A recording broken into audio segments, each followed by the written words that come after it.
Ano, wala tayong unan? Pwede na to, no? Sinusurot na yung unan ko dun eh. Tara.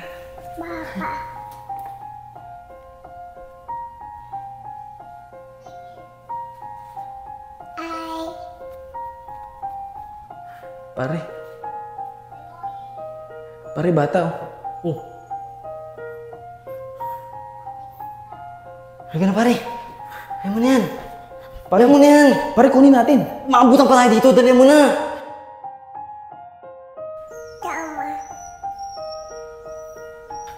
Papahamak pa tayo eh. Pare, hayaan mo na yan. Alam mo dahil sa bata na yan, magkakaproblema tayong dalawa. Oh, cellphone na yan. Kanya-kanya na tayo. Pare. Pare.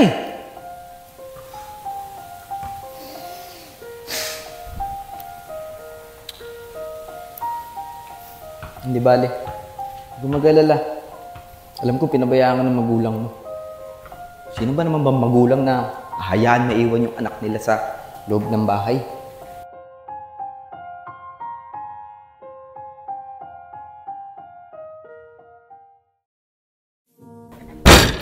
Pare, sigurado ko ba nabakasyon yung mga tao dito? Pare, matagal ko nang tinitiktikan tong bahay na to. At saka sigurado kong nagbakasyon yung mga yun. Pare, diyan ka.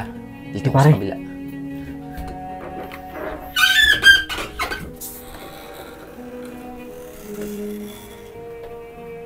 Ang dami mapapakinabangan dito ah. Ito, electric pan. Uy, gaming chair oh. Tsaka computer. Ang ganda nito. Matagal ko nang pinapangarap to eh. Ang kaso hindi kita madadala ngayon. Hindi bale ha? Hintayin mo ako. Babalikan kita. Wallet. Ayos ah. Naka-tiyempo din. Pwede na to. Babalikan kita ah. Ang putya naman oh. Puro gamit ng pambabae ito eh. Makuha ko dito.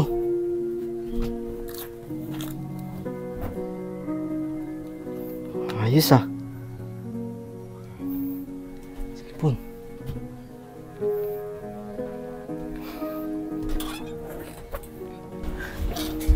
Pare, ano nakuha mo? Wala! Ayun na naman tayo pare. Wala nga! Pasok tayo sa bahay na to, wala naman, puro bababae ang loob. Sigurado ka? Sus, parang naman oo. Wala nga! Ano to? Ano to? Cellphone ko yan! Cellphone ko yan. Eto, nakakuha ko ng wallet. Tingnan mo yung laman. Puro dollar. Paldo ah! Tara, sa baba baka meron pa. Huwag masyadong maingay. Saan?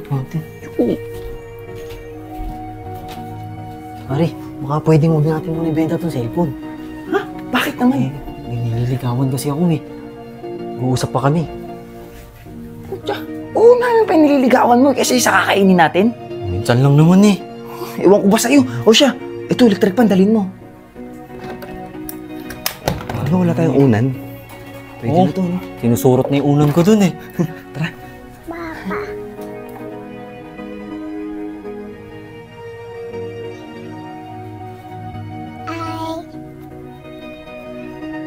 Pare.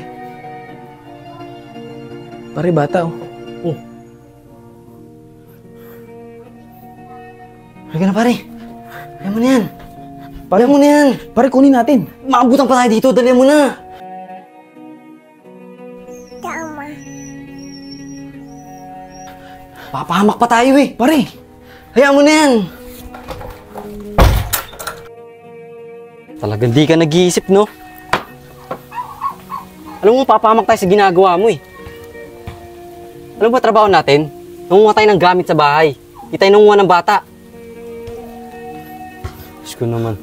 Pare, oo, naiintindihan kita. Pero sana maintindihan din ako. Iniwan na mag-isa yung bata sa loob ng bahay. Pare, tama ba yun? Paano gagawin mo ngayon? Pare, gusto ko siyang alagaan. Mapahamak tayo sa ginagawa mo. Alam mo dahil sa bata na yan, magkakaproblema tayong dalawa. Oh, cellphone na yan. Kanya-kanya na tayo. Pare! Pare!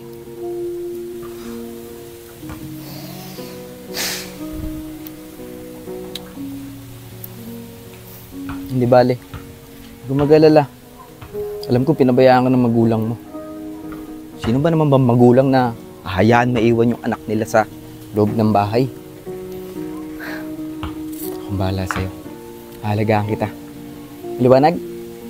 Okay?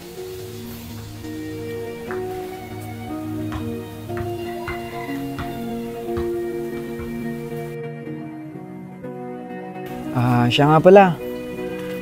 Marian, salamat nga pala sa pag-aalaga sa bata habang wala ako. Ano ka ba, Kuya Baldo? Wala mo. Yan! Hawak muna ako sa ano. Pare, Ano ba, Re? gusto ko sana humingi sa'yo ng pasensya. Masyado kasi ako naging makasarili. Tsaka, sana, maintindihan mo ako. Gusto ko lang naman tulungan yung bata eh. Paano kung nangyari sa atin yan? Tayo iniwan ng mga pamilya natin na nag-iisa. Siguro naman may mga tao na handang tumulong, di ba? Pasensya ka na talaga. Pare, okay lang yun. Siya nga pala. Pare, ito nga pala yung party mo sa lakad natin kahapon. At saka, ito nga pala yung cellphone. Di ba sabi mo, huwag na natin ibenta kasi meron kang nililigawan. Pare, gapin mo naman na to. Tsaka ito, ang dagdag lang din. Alagaan mo yung bata. Pare, para sa ito eh. Naiintindihan ko, pare. Napakabuting tao mo. Salamat, pare. Ano, mamayang gabi? Sige, pare. Para sa bata. Talaga. Gusto mo sumabay ka na? May binili akong pagkain dyan. Sige, pare, tara. Kain na tayo. Oh. Tara.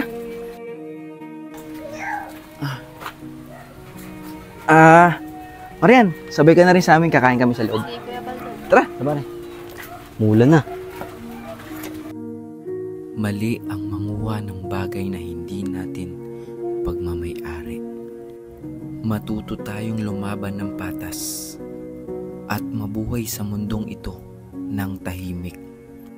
Mas ugaliin nating tumulong sa mga taong mas nangangailangan at huwag tayong maging pabaya sa ating pamilya.